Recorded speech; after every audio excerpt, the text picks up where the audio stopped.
me start with the basics. My name is Oskanian, and I served as Armenia's foreign minister for 10 years, from 1998 to 2008.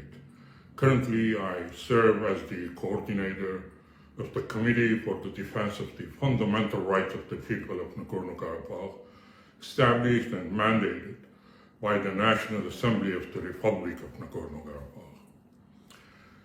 Drawing on that experience and with the authority and legitimacy to speak on these matters, with this recording, my goal is to reach out to the international community, but first and foremost to the 36 or so foreign embassies representations in Armenia.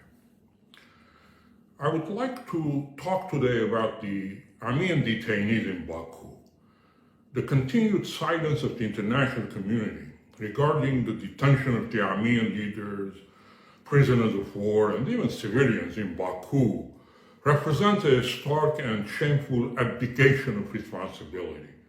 These individuals, far from being criminals or terrorists, as Azerbaijan now claims, are legitimate representatives of a people who for decades pursued self-determination in line with international law.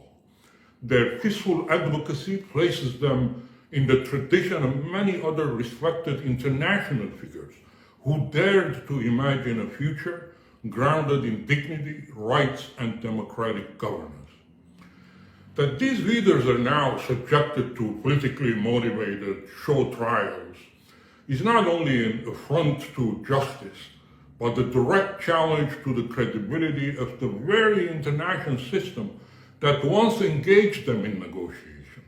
For years, world powers, including the United States, France, and Russia, under the auspices of the OSCE Minsk Group, recognized the legitimacy of dialogue with Nagorno-Karabakh leadership.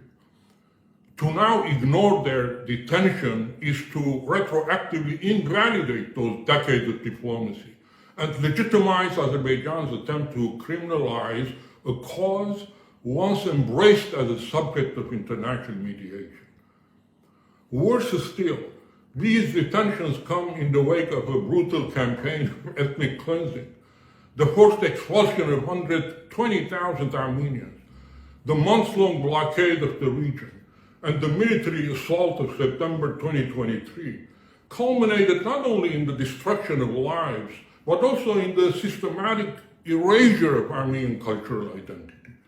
Cemeteries have been desecrated, historical landmarks razed, and history itself rewritten, all as the world looked on with hollow expressions of concern but no meaningful intervention.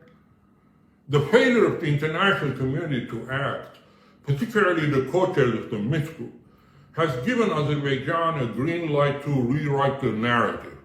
It now positions its aggression as law enforcement, its ethnic cleansing as sovereignty, and its hostages as criminals. This is a dangerous precedent, not just for Armenians, but for any people who seek peaceful self-determination under the protection of international norms. The silence signals that when power triumphs over principle, justice becomes negotiable and memory disposable. The world's inaction is not just a failure of diplomacy, it's a moral failure.